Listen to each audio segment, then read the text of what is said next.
Hi students, இன்னைக்கு நம்ம என்ன பார்க்க போறோம்னா என்சிஆர்டி எக்ஸாம்பிளர்ல 7th என்சிஆர்டி தான் நம்ம பார்த்துட்டு இருக்கோம்.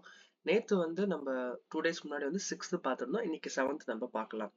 நான் ஆன்சரோட ஏன் கொண்டு வந்திருக்கேன்னா, நம்ம ப்ராக்டிஸ் பண்ணுவோம். நம்ம ப்ராக்டிஸ்லயும் நிறைய கத்துக்கலாம். ஸோ அதனால நான் கெஸ் பண்ணி நீங்க டைம் வேஸ்ட் பண்ணாம டைரக்டா ஆன்சரை மட்டும் ப்ராக்டிஸ் பண்ணுவோம். நம்மளுக்கு ஈஸியா புரிஞ்சிடும். இந்த பாரசைட்னா என்னன்னா ஒட்டு உண்ணி நம்ம சொல்லுவோம். இப்ப நாய்க்கு பாத்தீங்கன்னா அந்த மேல உண்ணி இருக்கும், நமக்கு பேன் இருக்கும், நம்ம வயிற்றுக்குள்ள டேப் ஃபார்ம் இருக்கும். இந்த மாதிரி நிறைய பாரசைட் இருக்கு. இந்த டேப் ஃபார்ம்னா பார்த்தோம்னா அது இன்டர்னல் பாரசைட். இந்த பெயின் டிக்ஸ் இதெல்லாம் பார்த்தோம்னா எக்ஸ்டர்னல் பாரசைட். அந்த மாதிரி பிளான்ட்ஸ்ல பாரசைட்டா இருக்கிறது பார்த்தோம்னா கஸ்கட்டான ஒரு பிளான்ட். இது எம்டிஎஸ்ல இப்ப கேட்டாங்க, நான் யூனிவர்சிட்டியில கேட்டிருந்தாங்க 2025ல. ஸோ நிறைய என்சிஆர்டி எக்ஸாம்பிள் கொஸ்டின் எதிர்பார்க்கலாம். இது பார்த்தோம்னா non green plant takes readymade food from host plant. Okay, இதை நம்ம சாப்ரோஃபைட்ஸ் சொல்லுவோம். மஷ்ரூம்ஸ்னா சாப்ரோஃபைட். சாப்ரோஃபைட்ஸ்னா இன்னொரு பிளான்ட்டை ஃபுட்டுக்காக டிபெண்ட் பண்றது. தமிழ்ல நம்ம ஷார்ட்டா வச்சுக்கலாம்னா சாப்பிட்றதுக்காக இருக்கிற ஃபுட் எல்லாமே சாப்ரோ ஃப்ரூட்ஸ். ஓகே, அதுக்கப்புறம் பிக்சர் பிளான்ட்னா இன்செக்ட், பூச்சை தின்றது. ஓகே, அடுத்து ரெண்டாவது question, amoeba finger like outgrowth in amoeba. அமீபாவுக்கு அந்த ஃபிங்கர் மாதிரி இருக்கும், இந்த லைக் இப்படி இருக்கும். ஓகே, அது பேர் சூடோபோடியான்னு சொல்லுவோம். அதான் போட்டிருக்காங்க சூடோபோடியா. அது எதுக்குன்னா நடக்கிறதுக்கும் அதுக்கப்புறம் சாப்பிட்றதுக்கும். அதுக்கு பேர் என்னன்னா எண்டோசைட்டோசிஸ் சொல்லுவாங்க. எண்டோசைட்டோசிஸ்னா அது சாப்பிட்றதுக்கு, ஃபேகோசைட்டோசிஸ்னா அது விழுங்குறதுக்கு முழுங்குறதுக்கு. அதுக்கப்புறம் bile juice stored in sac. Bile juice எதுக்குன்னா அந்த பித்த நீர்னுவாங்க. நம்ம டைஜஷனுக்கு ரொம்ப முக்கியம். அது எங்க ஸ்டோர் ஆகும்னா பித்தப்பையில, கேல் பிளாடர்ல. இதெல்லாம் ஈஸியான கொஸ்டின் தான். என்சிஆர்டி எக்ஸாம்பிளர் ரொம்ப ஈஸி தான், நம்ம புக்கை நல்லா ஸ்ட்ராங்கா படிச்சிட்டோம்னா. அதுக்கப்புறம் கெமிக்கல் சேஞ்ச் ரியாக்ஷன் எதுன்னு கேட்டிருக்காங்க. ரஸ்டிங் ஆஃப் அயன் தான். ஏன்னா melting of wax physical changes. நம்ம உருக்கிட்டா மறுபடியும் அது ரிவர்சிபிள் பண்ண முடியாது. ஃபோல்டிங் பேப்பர் அது ரியாக்ஷன்லேயே வராது. பாயிலிங் ஆஃப் வாட்டர் இது பிசிக்கல் சேஞ்ச் தான். ஏன் பிசிக்கல் சேஞ்ச்? லிக்விட் ஸ்டேட்ல இருந்து வேப்பர் ஸ்டேட்டுக்கு போகும். நம்ம வேப்பரை கண்டென்சேஷன் பண்ணோம்னா நம்மளுக்கு லிக்விட் ஸ்டேட்டா வந்துடும். So reversible possible. ஆனா இந்த கெமிக்கல் இது பார்த்தோம்னா இர்ரிவர்சிபிள். ஓகே, அடுத்து cockroach air enters through body. அது காக்ரோச்சோட ஏர் சிஸ்டம் எப்படி இருக்குன்னா ஸ்பைரக்கிள்ஸ் இருக்கும். ஸ்பைரக்கிள்ஸ்னா சின்ன சின்ன ட்ரக்கியா இருக்கும், ஸ்மால் ஓப்பனிங். அது ட்ரக்கியான்னு அதோட இதுல நமக்கு எப்படி லங்ஸ் இருக்கோ அந்த மாதிரி ஸ்பைரக்கிள்ஸ் மூலமா அது பிரீத் பண்ணும். நார்மல் டெம்பரேச்சர் இதெல்லாம் எல்லாத்துக்குமே தெரிஞ்சிருக்கணும். 37 டிகிரி செல்சியஸ். அது ஃபாரன்ஹீட்டா சொன்னோம்னா 9.6 ஃபாரன்ஹீட்.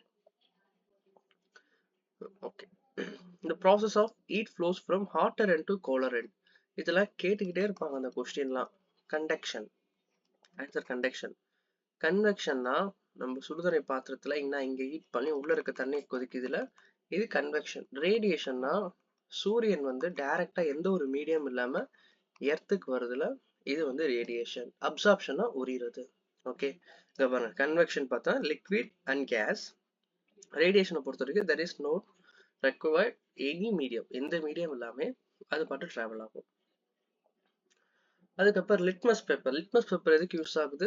லிட்மஸ் பேப்பர் நம்மளுக்கு ஆசிட் பேஸ் கண்டுபிடிக்க. இது மேடப் ஆஃப் எதுனா லைசன்ஸ். லைசன்ஸ் பார்த்தோம்னா இது மேடப் லைசன்ஸ் எப்படி மேடப்பா இருக்குன்னா ஃபங்கையும் ஆல்கையும் சேர்ந்துருக்கும். சிம்பயோட்டிக் ரிலேஷன்ஷிப்ல இருக்கும். அப்படின்னா என்னன்னா இப்போ ஃபங்கை ரீப்ரொடக்ஷனுக்கு ஆல்கே கிட்ட இருந்து புரோட்டீன் ஃபுட் எடுத்துக்கும். ஆல்கே அதுக்கு ஹோஸ்ட் பாடி தேவைன்னு சொல்லிட்டு ரெண்டுமே சேர்ந்து இருக்கும். அதுதான் லைச்சன்ஸ். ஓகே, இது ரெட் கலர் ஆச்சுன்னா ஆசிட், ப்ளூ கலர் ஆச்சுன்னா பேசிக் சொல்யூஷன். சில்க் ஆப்டைன்ட் ஃப்ரம், கண்டிப்பா தெரியும். சில்க் பட்டு புல் தான் இருக்கும், அது பேர் இங்கிலீஷ்ல cocoon. Image cannot be operated on the screen is called virtual image. ஒரு இமேஜ் நம்ம ஸ்கிரீன்ல பார்க்க முடியலன்னா நம்மளால நினைச்சுக்கிறோம். விர்ச்சுவல்னா என்ன? ஒரு மாயையான பிம்பம்.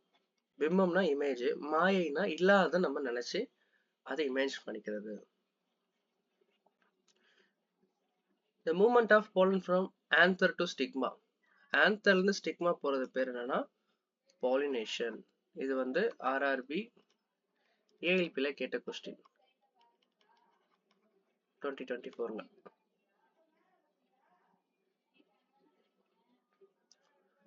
which of the following is physical change? எது வந்து physical change? அது irreversible.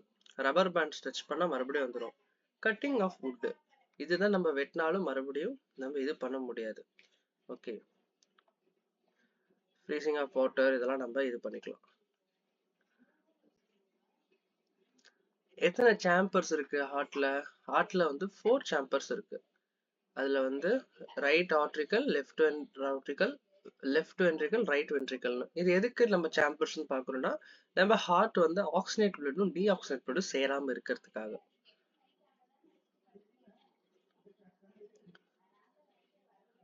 Mature ovary forms. Mature ovary என்ன வச்சிருக்கோம்? ஃப்ரூட்ஸ் தான் கொண்டு வரும். அந்த ஸ்டேமன்றது ஆண் பூவோடைய உறுப்பு. பெட்டல்ன்றது எதல். விதை வந்து கண்டிப்பா வராது, அதெல்லாம் ஃபைனல் ப்ராடக்ட் தான். ஸோ அப்போ வந்து ஓவில்ஸ் வந்து சீடா மாறும், இது ரொம்ப முக்கியம். ஓவரி வந்து ஃப்ரூட்டா மாறும். Which of the conductor? கண்டக்டர்னா என்ன? கரண்ட்டை கண்டக்ட் பண்றதா இருக்கும், எலக்ட்ரான் ஃப்ளோவை கண்டக்ட் பண்றதா இருக்கும், எல்லாமே கண்டக்டர் தான். ஹீட்டை கண்டக்ட் பண்ணாலும் ஹீட் கண்டக்டர், நம்ம தெர்மல் கண்டக்டர்னு சொல்லுவோம்.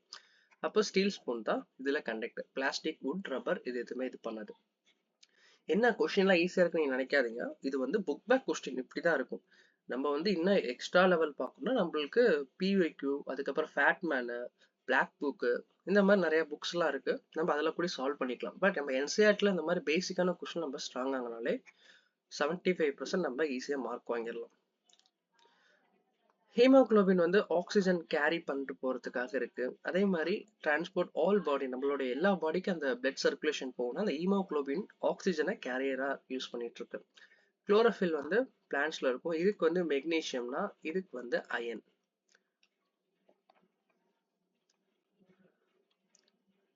The acid present in our stomach, நம்ம வயிற்றுல இருக்க ஸ்டொமக்ல இருக்கிற ஆசிட் வந்து HCl, இது 2 to 3 pHல இருக்கும். இதுதான் வந்து நம்மளுடைய சாப்பாட்டுலாம் கரைச்சி புரோட்டீனை அப்சார்ப் பண்றதுக்கு உதவி செய்யுது.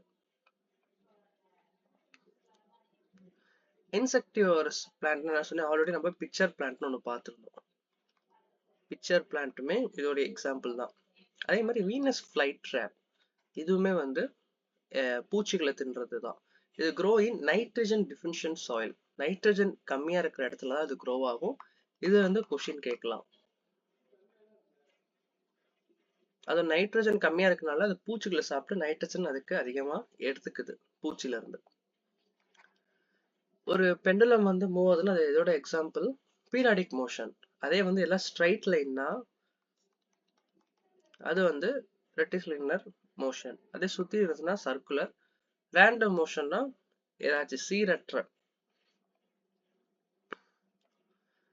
A plain mirror forms image that always, இது கண்டிப்பா கேட்கிற கொஸ்டின். எப்பொழுதுமே பிளெயின் மிரர் வந்து விர்ச்சுவல் அண்ட் எரெக்ட் தான் கிரியேட் பண்ணும், ஸோ மறந்துடாதீங்க. சாரி, கேல்வனேஷன். அது கேல்வனேஷன் வந்து எதை யூஸ் பண்ணுவோம்? ஜிங்க் யூஸ் பண்ணி பண்ணுவோம். அதே அலுமினியம் யூஸ் பண்ணோம்னா ஆனைடாய்சிங் நம்ம பார்த்துருப்போம். ரஸ்டிங் இல்லாம இருக்கிறதுக்காக, துரு பிடிக்காம இருக்கிறதுக்கு கேல்வனேஷன் நம்ம ஜிங்க் கோட் பண்ணுவோம். அதே நம்ம ஸ்ப்ரே மூலமா பண்ணோம்னா ஸ்பெரடைசிங் நம்ம படிச்சிருக்கோம். anaerobic respiration in muscle cell produce. anaerobic cellsனா என்ன? ஆக்சிஜனே இல்லாம ரெஸ்பிரேஷன் நடக்கிறது, வித்தவுட் ஆக்சிஜன். அப்போ நம்ம மசில் நடக்குது லாக்டிக் ஆசிட். ஆல்கஹால் எங்கன்னா ஃபெர்மெண்டேஷனுக்கு யூஸ் ஆகும். வினிகர்னா அசிட்டிக் ஆசிட்ல இருக்கும். அசிட்டிக் ஆசிட் நேம் தான் vinegar. Okay, which of the following forest product? ஃபாரஸ்ட்ல இருந்து வர ப்ராடக்ட் என்ன? பிளாஸ்டிக் கிடையாது, கெரோசின் கிடையாது, சால்ட் கிடையாது. கம்னா வந்து ரெசின், நம்ம அந்த கோந்தன் மோம்ல அதெல்லாமே காட்டுகள்ல இருந்து நம்மளுக்கு வர product. The distance time graph for object moving in constant speed. Constant speed கொடுத்துட்டாங்க, கிராஃப்ல இருந்து கொஸ்டின் கேட்பாங்க. கான்ஸ்டன்ட் ஸ்பீட்னா இப்படிதான் இருக்கும், ஸ்பீட் எங்கிட்ட இருக்கும். இது டிஸ்பிளேஸ்மெண்ட் டைம்னா இது வெலாசிட்டியா இங்க இருக்கும். ஓகே ஓகே, இன்னைக்கு நம்ம 25 கொஸ்டின்ஸ் பார்த்துருக்கோம் புக் பேக். இது யூஸ்ஃபுல்லா இருக்கும், கண்டிப்பா யூஸ் பண்ணிக்கோங்க. அதே மாதிரி ஆல்ரெடி நான் ஒன்லைனர்லாம் போட்டிருக்கேன், அதையும் ரீட் பண்ணிக்கோங்க ஃபைனல் ப்ரிப்பரேஷனுக்கு. சேனல் பிடிச்சிருந்தா சப்ஸ்கிரைப் பண்ணுங்க, லைக் பண்ணுங்க, ஷேர் பண்ணுங்க. பிடிஎஃப் வேணா இதுல ஜாயின் பண்ணிக்கோங்க. தேங்க்யூ.